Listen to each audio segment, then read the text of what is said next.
చంద్రబాబు నాయుడు గారి పరిపాలన ఎలా ఉంది సార్? 2 సంవత్సరాలు పూర్తయింది, 3వ సంవత్సరంలో అడుగు పెట్టారు కదా, మీ స్పందన ఎలా ఉంది? అది కూటమి ప్రభుత్వము వాళ్ళ అధికారం ఖచ్చితంగా చేస్తామని అధికారంలో రాలేదు. కక్ష సాధింపు చేసేదానికి వాళ్ళు ఇక్కడికి వచ్చినారు. అది రెడ్ బుక్ రాజ్యాంగం 100% నడుస్తుంది. ఎవరు ఏం విమర్శిస్తే వాళ్ళని జైల్లో పెట్టడం. ఆయన ఒక ప్రభుత్వం బడ్జెట్ ఏమని ఉంటే ఆ ముద్దాయిని చూసుకోమని, బయట సంక్షేమ పథకాలు ఏమొద్దు, అవసరమే లేదు అని చేసి ప్రభుత్వం ఇంకా మనం ఏం చెప్పేది ఉంది అని చేస్తుండేది అదే. అంటే ఒక ప్రభుత్వ డిపార్ట్మెంట్ పట్టుకొని ప్రభుత్వం నడుతున్నారు. అంతే, ప్రజల సంక్షేమం గురించి వాళ్ళకి ఆలోచనే లేదు.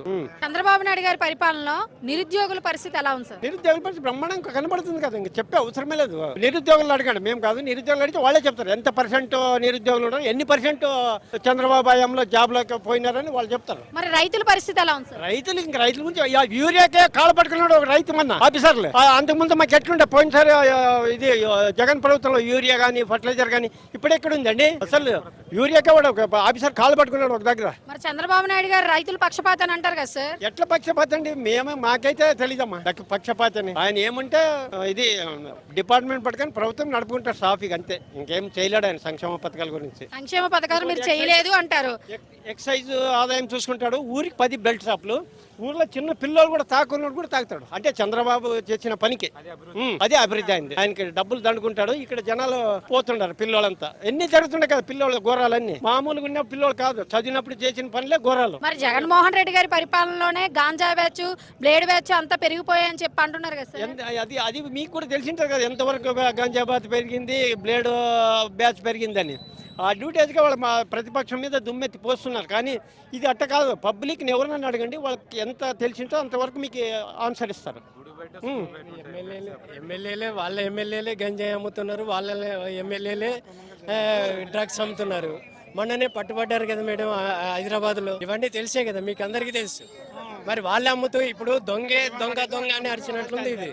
మరి జగన్మోహన్ రెడ్డి గారు మీరు చూస్తే రావాలి అని కోరుకుంటున్నారు. మరి చంద్రబాబు నాయుడు గారు, జగన్మోహన్ రెడ్డి గారు వస్తే రాష్ట్రం సర్వనాశనం అయిపోతుంది. ఇంతకు ముందు శ్రీలంక అయిందనే మరి ఇప్పుడు ఆ రాష్ట్రాన్ని ఈఎఫ్ ఎందుకు పరిపాలన చేస్తున్నాడు? శ్రీలంక అయిపోయిందని ఆల్రెడీ చెప్పింది కదా జగన్ ఉన్నప్పుడు. మరి ఈఎఫ్ ఎప్పుడు ఆ శ్రీలంకని మళ్ళీ ఎట్లా తెచ్చుకుంటాడు ఆ బడ్జెట్? ఆయన శ్రీలంక అయిపోతుంది జగన్ దిగిపోయే లోపల అంటే మరి ఇప్పుడు నువ్వేం చేసినావు? ఎన్నో పెట్టుబడులు తెచ్చారు కదా సార్. పెట్టుబడులు తెచ్చారంటే మరి నువ్వు అతను అప్పులు చేసినప్పుడు నువ్వు పెట్టుబడి చేసి నీవు అప్పు చేసే కదా, అంతకన్నా ఎక్కువ చేస్తావు అప్పు. ఇప్పుడు ఆయన 5 సంవత్సరాలు ఉంటే 3 లక్షల చిల్లర అప్పు చేసినాడు మేడం, కోట్లు. కానీ ఈయన అట్లా కాదు కదా, 2 ఏళ్లకే 3.5 లక్షల కోట్ల అప్పు చేశాడు. మరి ఆ బడ్డన్ అంతా ఎవరి మీద పడుతుంది? జనాభా మీదే కదా. ఇంకా 3 ఏళ్ళ టైం ఉంది. ఇంకా 3 ఏళ్ళకి ఎన్ని లక్షల కోట్లు అప్పు చేస్తాడో ఆయన తెలియదు కదా. ఇదేనా పరిపాలన అంటే? సంపద సృష్టిస్తా అన్నారు. సంపద ఎక్కడ సృష్టించాడు? ఏ టైప్ లో సృష్టించారు ఆయన